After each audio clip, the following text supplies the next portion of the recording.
Hi everyone, welcome to my YouTube channel biology by KD sir. आज के इस video lecture में हम लोग डिस्कस करेंगे जनसंख्या का अस्थायीकरण, जन्म और नियंत्रण किस तरह से किया जा सकता है। तो पिछले वीडियो में ऑलरेडी मैंने इस पे कुछ चर्चा की है। तो आज हम केवल मुख्य बिंदुओं को देखेंगे और उसके बाद हम देखेंगे कि किस तरह से बर्थ को कंट्रोल कर सकते हैं नेचुरल या फिर आर्टिफिशियल मेथड से। तो जैसा कि हम सभी जानते हैं कि जब मानव तेजी से विकास करने लगता है तो उसमें ह्यूमन पॉपुलेशन भी एक बड़ी समस्या हो जाती है और जिसकी वजह से जो जनसंख्या विस्फोट होता है उससे काफ़ी तरह की प्रॉब्लम्स क्रिएट होती हैं। तो सबसे पहले आप यहाँ पे देखिए कि अगर हम बात करें सन 1900 ईस्वी की, तो उस समय पूरे विश्व की जनसंख्या लगभग कितनी थी? 2 अरब या फिर 2000 मिलियन के आसपास थी। जबकि यही जनसंख्या बढ़ के सन 2000 ईस्वी में तेज़ी से बढ़ती है और 6 अरब हो जाती है या फिर 6000 मिलियन के आसपास यही जनसंख्या पहुंच जाती है। और इसी तरह देखें अगर सन 2000 ईस्वी में 2011 में अगर देखें तो 7.2 अरब के करीब ये जनसंख्या पहुंच जाती है। ठीक इसी तरह से भारत में भी जनसंख्या की स्थिति जो थी वो तेज़ी से बढ़ने लगती है और आज़ादी के समय ये जो जनसंख्या थी भारत देश में 350 मिलियन या फिर 35 करोड़ के आसपास थी। जबकि यही जनसंख्या सन 2000 ईस्वी में भारत में भी 1000 बिलियन से ऊपर पहुंच जाती है। इसी तरह से अगर इस डेटा को हम देखें तो सन 2001 ईस्वी में 11 ईस्वी में जो ये जनसंख्या थी ये पहुंच जाती है 1.2 बिलियन के आसपास हो जाती है। इसका मतलब तेज़ी से भारत में भी जनसंख्या की जो वृद्धि दर थी वो बढ़ रही है और इस तरह से हर छठा आदमी जो है वो किसी भी देश का वो एक भारतीय नागरिक हो सकता है। तो जनरली अगर जनसंख्या के पॉइंट ऑफ व्यू से देखेंगे तो और ऐसे जनसंख्या वृद्धि में खास रूप से जो इजाफा हमें देखने को मिल रहा है, ये जो मातृ मृत्यु दर है और शिशु मृत्यु दर है, इसमें कमी की वजह से होता है। तो बेसिकली क्या होता है कि जनसंख्या बढ़ने की एक जो खास वजह होती है वो है हमारे यहाँ की या फिर पूरे विश्व की जो मेडिकल फैसिलिटीज़ में जो इजाफा हो रहा है, बढ़िया मेडिकल फैसिलिटीज़ बन रही हैं, उसकी वजह से ऐसी जो जनसंख्या पॉपुलेशन बढ़ने की जो दर है वो तेज़ी से दिन ब दिन वो बढ़ती ही जा रही है। तो इस वजह से आने वाले समय में काफ़ी तरह की प्रॉब्लम्स क्रिएट होंगी और इस तरह से हमारे देश की या पूरे विश्व की जो जनसंख्या की दर है बढ़ने की वो लगभग 2% के आसपास है, जिसमें से 1000 प्रति व्यक्ति में से 20 व्यक्ति प्रतिवर्ष क्या करते हैं, तेज़ी से जनसंख्या में वृद्धि करने का कार्य कर रहे हैं। तो लगभग यह जो वृद्धि होगी वो प्रति 1000 व्यक्ति में 20 व्यक्ति जो हैं प्रतिवर्ष बढ़ रहे हैं। तो इतनी तेज़ी से जनसंख्या अगर ग्रोथ करती रही तो कई तरह की समस्याएं आएंगी, वो अन्न को लेकर, आवास को लेकर, कपड़े को लेकर, साथ ही शिक्षा को लेकर, चिकित्सा को लेकर। तो इस तरह से कई तरह की प्रॉब्लम्स हमारे सामने क्रिएट होने लगती है। तो हम क्या कर सकते हैं कि इसे कंट्रोल करने के लिए कई सारे मेथड हो सकते हैं। तो सबसे पहले इसमें एक जैसे हमारी जो 1951 में 1951 ईस्वी में जो एक योजना थी फैमिली प्लानिंग की, उसी के तहत एक नारा दिया गया था, हम दो हमारे दो। तो ये वाला जो कॉन्सेप्ट था ये काफ़ी बढ़िया था। अगर ये पूरी तरह से लागू होता और देश की जितनी भी जनसंख्या थी अगर सब लोग ये नियम अपनाते तो ऐसी स्थिति में हमारे जो देश की जनसंख्या थी वो पूरी तरह से कांस्टेंट हो जाती, एक भी व्यक्ति बढ़ता नहीं। तो हम काफ़ी तरह से तरक्की कर सकते थे, कई तरह से तरक्की कर सकते थे और आने वाले समय में या फिर वर्तमान में अभी तक हम शायद विकसित देशों में हमारी गिनती होने लगती। तो फिलहाल जनसंख्या को रोकने के लिए सरकार ने कई सारे कदम उठाए और सबसे पहला जो उनका एक महत्वपूर्ण कदम था कि जो विवाह की उम्र थी वो खास रूप से स्त्री के लिए 18 वर्ष और पुरुष के लिए 21 वर्ष की कर दी गई। पहले क्या होता था कि बाल विवाह करते थे लोग, तो उसमें 10 साल से पहले ही एक लड़के का एक लड़की का विवाह हो जाता था।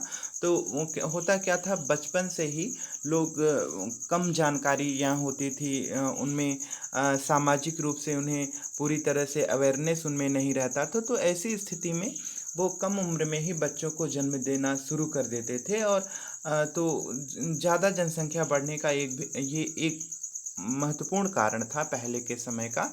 लेकिन अभी क्या है, वर्तमान समय में एक कानूनी रूप से बाध्यता कर दी गई है कि आप जो एक स्त्री है, एक लड़की है, उसकी उम्र अगर 18 साल होगी, लड़की की उम्र 21 साल होगी, तभी वो विवाह योग्य होंगे। अगर ऐसा इसके पहले अगर ऐसा कोई करता है तो वो एक तरह से कानूनी अपराध माना जाता है।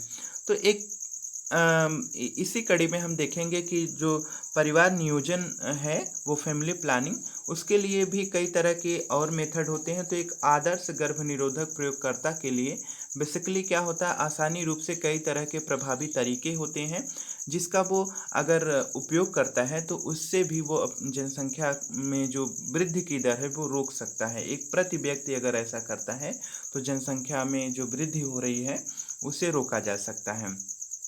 ये आसानी से उपलब्ध हैं ये सारे तरीके, प्रभावी, और जिसका कोई भी अनुशंसी प्रभाव या दुष्प्रभाव नहीं हो रहा है। साथ ही अगर हम इसे देखें तो बेसिकली क्या है, इसके साथ ही उपयोगकर्ता कामेच्छा, प्रेरणा तथा मैथुन में ये बाधक भी नहीं होते हैं। ऐसे जो तरीके होते हैं जिनके माध्यम से ह्यूमन की पॉपुलेशन को रोका जा सकता है। मोटे तौर पे अगर हम बात करें तो ये इसमें कुछ प्राकृतिक संसाधन हैं, परंपरागत संसाधन हैं, साथ ही जैसे इसमें और कई तरह के इसमें बैरियर मेथड हैं, साथ ही इसमें कॉपर्टी और कई तरह के ऐसे टीके उपलब्ध हैं जिसके माध्यम से हम जो पॉपुलेशन है उसे कंट्रोल करने का कार्य कर सकते हैं।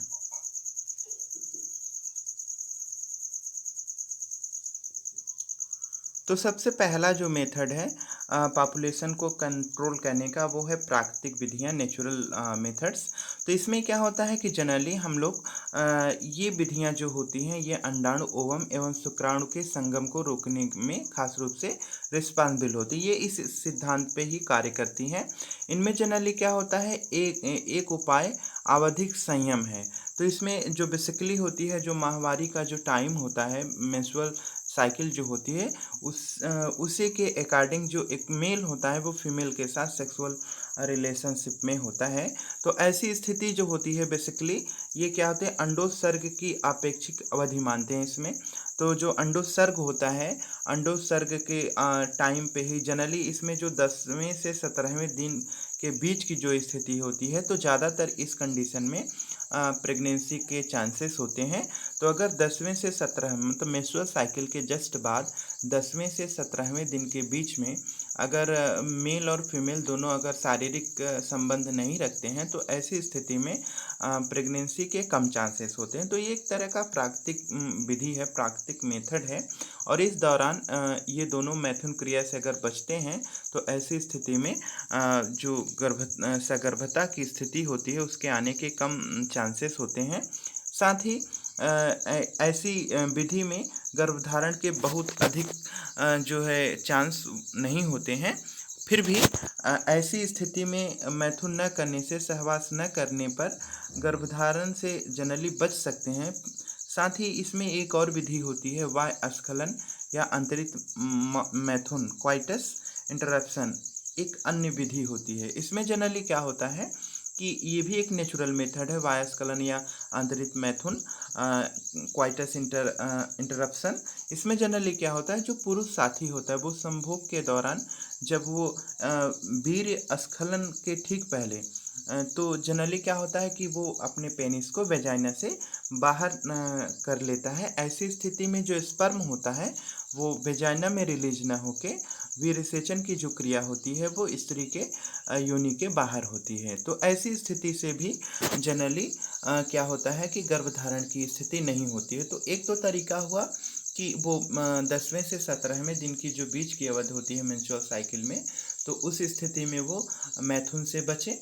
और दूसरी स्थिति होती है कि क्वाइटस इंटरप्शन। तो जनरली वो क्या करेगा कि जो वीर्य सेचन की जब क्रिया होती है, वीर्य स्खलन के टाइम पे वो पेनिस को वेजाइना से बाहर कर ले, और ऐसी स्थिति से भी जनरली क्या होगा कि गर्भधारण वाली स्थिति से बचा जा सकता है। लेकिन ये बहुत अच्छे मेथड नहीं माने जाते हैं और ऐसी स्थिति में भी चांसेस हो सकते हैं। अब इसी बर्थ कंट्रोल को दूसरा एक नेचुरल तरीके से रोकने का अच्छा मेथड होता है कि अगर एक फीमेल जो है वो पान कराती है अपने बच्चे को, तो स्तनपान अनावर्त ये वाला जो टॉपिक है इसे लैक्टेशन एमेनोरिया बोलते हैं।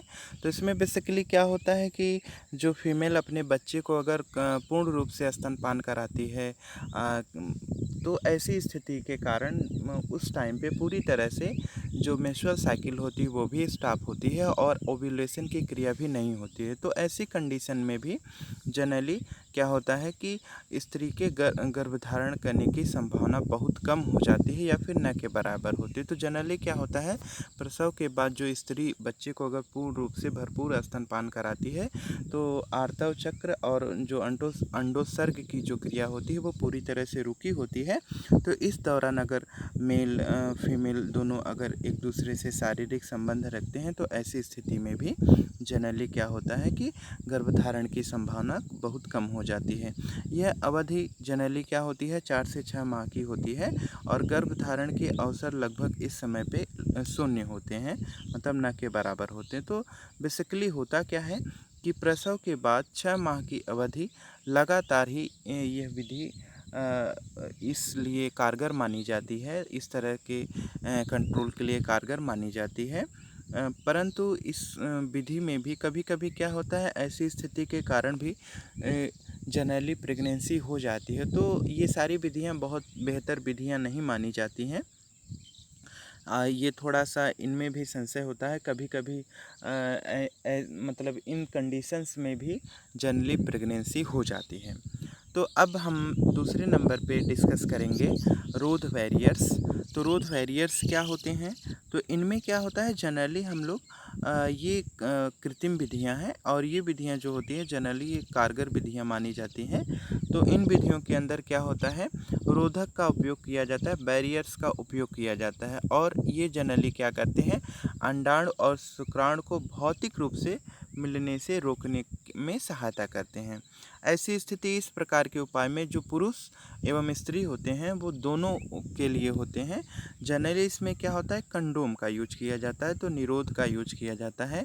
तो ये जो कंडोम होता है एक तरह से ये रोधक बैरियर का कार्य करता है और ये बना कैसा होता है, तो ये जनरली पतली रबर लेटेक्स से बनाया जाता है और इसके उपयोग से क्या होता है कि जो पुरुष का लिंग होता है, पुरुष के लिंग में तो जनरली मैथुन की क्रिया के समय जो मेल होता है वो अपने पेनिस पे इसे पहन लेता है। तो ऐसी स्थिति के कारण जो स्पर्म होता है वो स्त्री की योनि में या गर्भाशय ग्रीवा में संभोग के समय रिलीज नहीं होता है। तो ऐसी स्थिति के कारण जो अस्खलित शुक्राणु होते हैं वो जनन मार्ग के माध्यम से स्त्री के फैलोपियन ट्यूब में नहीं पहुंचते हैं। तो इस कारण से गर्भधारण जो होता है वो पूरी तरह से नहीं हो पाता है और ये सबसे अच्छी और काफ़ी पॉपुलर विधि है, तो कारगर विधि है। तो इस तरह से जो मार्केट्स हैं वहाँ पे मेल और फीमेल दोनों तरह के कंडोम अवेलेबल होते हैं। तो जो मेल कंडोम होता है उससे जनरली फीमेल अपने जो मेल होता है वो अपने पेनिस पे यूज करता है, जबकि जो फीमेल होती है वो फीमेल कंडोम यूज करती है, तो वो जनरली अपनी वेजाइना में इसे यूज करते हैं। तो ज़्यादातर जो व्यवहारिक रूप से उपयोग किया जाता है वो मेल कंडोम्स का ही किया जाता है। तो इस तरह से ये जो रोध बैरियर विधि है ये काफ़ी कारगर मानी जाती है। अब यहाँ पे जनरली क्या होता है कि पुरुष कंडोम काफ़ी मशहूर होता है, तो ये निरोध के नाम से काफ़ी लोकप्रिय है और ज़्यादातर ये मार्केट में अवेलेबल होता है। हाल ही के वर्षों में जो कंडोम का उपयोग तेज़ी से जनसंख्या वृद्धि को रोकने में कारगर साबित हुआ है। साथ ही गर्भधारण और यौन संचारित जो समस्याएं होती हैं, खास रूप से जो एड्स जैसी समस्या है, इससे भी बचाव जो मेल कंडोम होता है या फीमेल कंडोम होता है, तो इसके उपयोग के कारण इस तरह के कई तरह के खतरनाक रोगों से बचा जा सकता है। स्त्री एवं पुरुष में कई तरह के यौन संचारित रोगों को रोका जा सकता है। स्त्री एवं पुरुष दोनों ही कंडोम यूज करने के बाद जनरली इसे क्या करते हैं, फेंक देते हैं। इसे स्वयं ही लगाया जा सकता है और इसे उपयोगकर्ता गोपनीयता और ये सारी चीज़ें बनी रहती है। साथ ही डायफ्राम, गर्भाशय ग्रीवा, टोपी, वाल्ट आदि रबर से बने रोधक उपाय भी होते हैं जो स्त्री के जनन मार्ग सहवास के पूर्व गर्भाशय ग्रीवा को ढकने के लिए कारगर साबित होते हैं। ऐसी स्थिति के कारण भी जो शुक्राणु होते हैं वो गर्भाशय के में नहीं पहुंच पाते हैं और गर्भाधान की जो स्थिति होती है वो भी बहुत कम हो जाती है। इसे पुनः इस्तेमाल किया जा सकता है। ये जो विधियाँ होती हैं इसे पुनः इस्तेमाल किया जा सकता है। तो ये वाली जो जनरली विधि है यहाँ पे, ये जो डायफ्राम मेथड है, गर्भाशय ग्रीवा टोपी है या वाल्ट वाली विधि है, तो इसे हम दोबारा यूज कर सकते हैं। तो इसे दोबारा यूज कर सकते हैं। तो जनरली इसमें क्या होता है कि ये क्या करता है, गर्भाशय ग्रीवा को ढक देता है जिससे शुक्राणु गर्भाशय के अंदर नहीं पहुंच पाते हैं। गर्भाधान से छुटकारा मिल जाता है। इन्हें पुनः इस्तेमाल भी किया जा सकता है। इसके साथ इन रोधक माध्यमों में के साथ साथ शुक्राणुनाशक क्रीम होती है। जनरली ये जो क्रीम होती है, जेली होती है, ये एक तरह से झाग उत्पन्न करती है, फोम उत्पन्न करती है, जिसके कारण जो मैथुन की क्रिया होती है उस टाइम पे जब स्पर्म वेजाइना में रिलीज होता है तो ऐसी कंडीशन के कारण इसे स्पर्मिसाइड्स कहते हैं। जनरली ये स्पर्म सेल को डेड कर देता है। तो इस कारण से गर्भ निरोधक की क्षमता ख़त्म हो जाती है।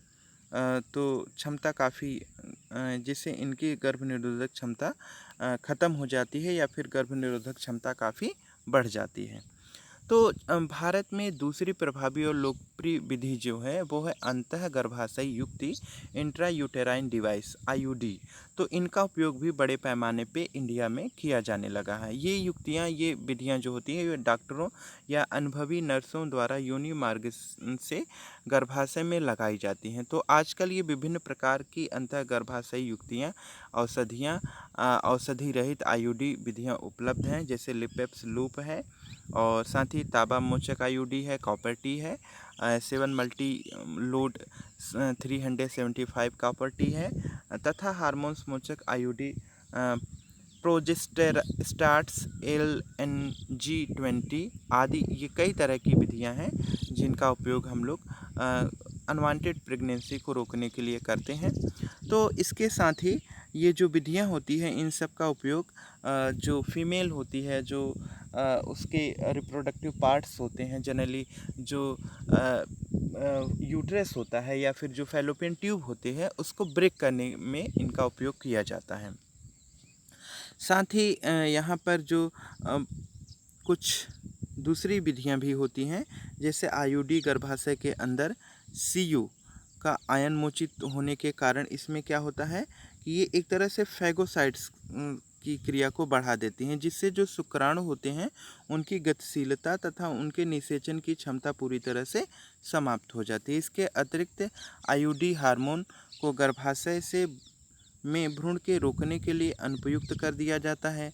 साथ ही गर्भाशय ग्रीवा को शुक्राणुओं का विरोधी बनाते हैं और औरतें जो गर्भावस्था में देरी या बच्चों के जन्म अंतराल चाहती हैं, ऐसी कंडीशंस के लिए ये सारी विधियां ज़्यादातर उपयोग में लाई जाती हैं। इनके लिए जनरली क्या होता है कि आईयूडी आदर्श गर्भ निरोधक विधि होती है।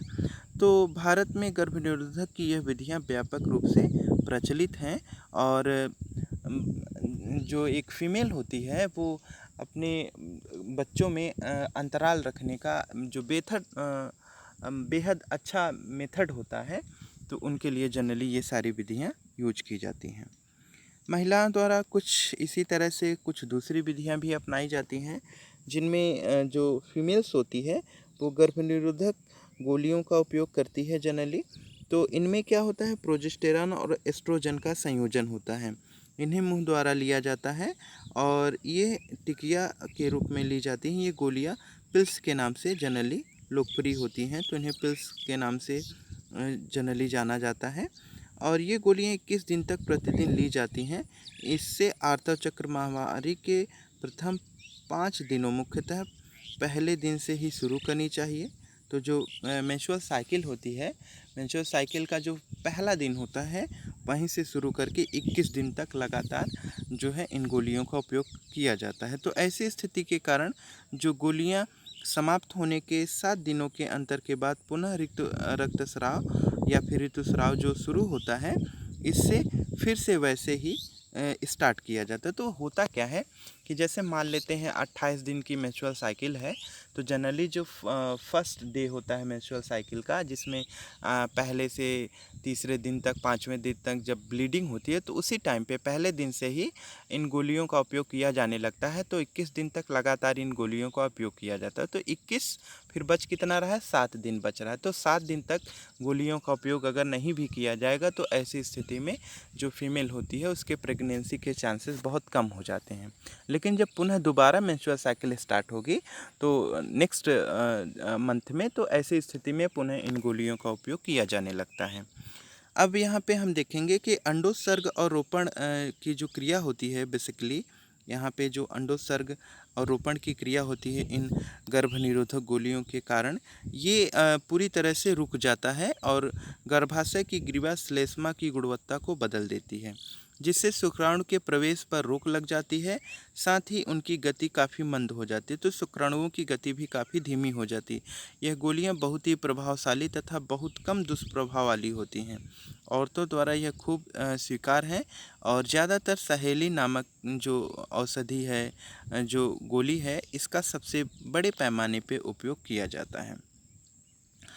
गर्भनिरोधक गोली जो होती है, जिसके बारे में हम ऑलरेडी चर्चा कर चुके हैं, एक गैर स्टेरॉयडली सामग्री है। मतलब इसमें किसी भी तरह के कोई स्टेरॉयड हार्मोन या स्टेरॉयड नहीं होता है। यह हफ्ते में एक बार ली जाने वाली भी गोली होती है। तो कुछ ऐसी गोलियां होती हैं जिन्हें केवल हफ्ते में एक बार लिया जाता है। तो जैसा कि अभी ऊपर डिस्कस किया गया कि जो सहेली नामक गोली है उसका हफ्ते में केवल एक बार ही उपयोग किया जाता है।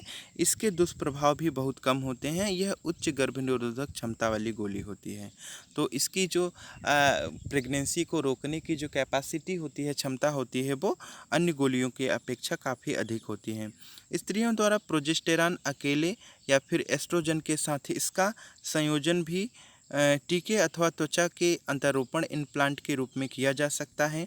साथ ही इसके कार्य की विधि जो होती है गर्भनिरोधक गोलियों की भांति कार्य करती है। तो ये भी पूरी तरह से जो गर्भनिरोधक गोलियां होती हैं उसी की तरह ही कार्य करती हैं और इसके कार्य की विधि ठीक उसी की तरह कार्य करेगी तथा काफ़ी लंबी अवधि के लिए ये प्रभावशाली होती हैं।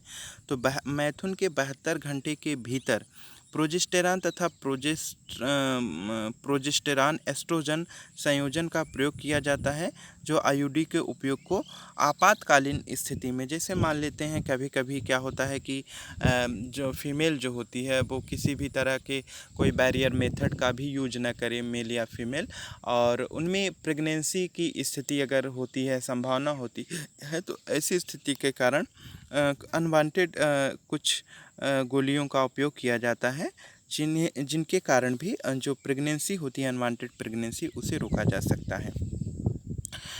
और इन गोलियों का उपयोग ज़्यादातर जैसे बलात्कार वाली स्थिति में या सामान्य लापरवाहीपूर्ण असुरक्षित यौन संबंध तथा संभावित सगर्भता की स्थिति को बचाने के लिए किया जाता है खास रूप से।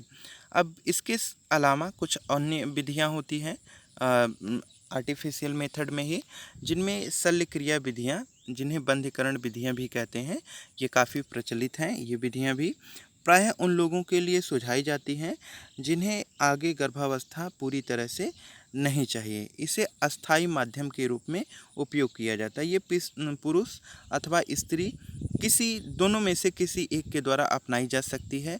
शल्य क्रिया की में जनरली क्या होते हैं, दखल अंदाजी से युग्मक परिवहन संचार को पूरी तरह से रोक दिया जाता है।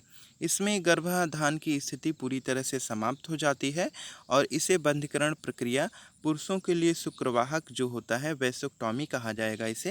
तो पुरुष में जो जनरली स्पर्म रिलीजिंग डक्ट होगी उसे पूरी तरह से ब्लॉक कर दिया जाता है, जबकि महिलाओं के लिए डिम्बवाहिनी जो होती है, जो वो फैलोपियन ट्यूब होती है, उस नलिका को कट करके बांध दिया जाता है, जिसे ट्यूबोक्टॉमी कहते हैं। तो जनरली इसमें भी क्या होता है कि जो ओवम होते हैं वो रिलीज नहीं होते हैं, फैलोपियन ट्यूब में नहीं आते हैं। तो इस कारण से जो मेल होते हैं, जो फीमेल होते हैं, दोनों पूरी तरह से उन दोनों में जनन की जो क्षमता होती है पूरी तरह से समाप्त हो जाती है। जनसाधारण क्या कहते हैं, इन क्रियाओं को पुरुष या महिला नसबंदी के नाम से जनरली लोग जानते हैं, जिसमें शुक्रवाहक उच्छेदन में अंडकोश स्क्रोटम शुक्रवाहक में चीरा लगाकर छोटा सा उसे कट करके बांध दिया जाता है। साथ ही इसी तरह से फीमेल में जबकि जो स्त्री होती है उसमें भी इसी तरह के चीरा लगा के योनि द्वारा डिंबवाहिनी नली का छोटा सा भाग निकाला जाता है और यह तकनीकें बहुत ही प्रभावशाली हैं। इसे आप इन चित्रों के माध्यम से समझ सकते हैं, तो यहाँ पे आप ज़्यादा बेहतर समझ पाएंगे। तो ये जनरली आप यहाँ पे देखिए कि जो स्पर्म नलिका है यहाँ से ये जा रही है, तो ये स्पर्म नलिका एक तरह से तो जो स्पर्म रिलीज होता है यहाँ से टेस्टिस के द्वारा जो स्पर्म का फॉर्मेशन होता है, तो इस नलिका को ही कट करके बांध दिया जाता है, जिससे स्पर्म मैथुन के समय पेनिस के माध्यम से बाहर रिलीज ही नहीं होगा, क्योंकि स्पर्म यहाँ पे जाएगा नहीं तो सेल एक तरह से डेड कर जाती हैं। जब स्पर्म आगे की तरफ नहीं बढ़ पाएगा, यहीं पे आके रुक जाएगा, ब्लॉक हो जाएगा, तो ऐसी स्थिति में जो स्पर्म की सेल होंगी वो एक तरह से डेड कर जाती है, नष्ट हो जाती हैं। और जो मेल होता है, मेल मैथुन की क्रिया तो कर सकता है परंतु उसमें स्पर्म रिलीज नहीं होगा। ऐसी स्थिति के कारण वो क्या करेगा, जनन क्षमता के योग्य नहीं होगा। साथ ही जो फीमेल होती है, फीमेल में भी सेम कुछ इसी तरह की विधियां उपयोग की जाती हैं। तो यहाँ पे आप देख रहे हैं कि जो ओवरी है, ओवरी से जो ओवम है वो रिलीज होते हैं, पर जो फैलोपियन नलिका होती है उसे भी कट करके बांध दिया जाता है। तो ओवम यहाँ पे फैलोपियन ट्यूब में पूरी तरह से गर्भाशय तक नहीं आ पाते हैं। इस कारण से भी क्या होता है कि जो प्रेगनेंसी के चांसेस होते हैं वो पूरी तरह से समाप्त हो जाते हैं।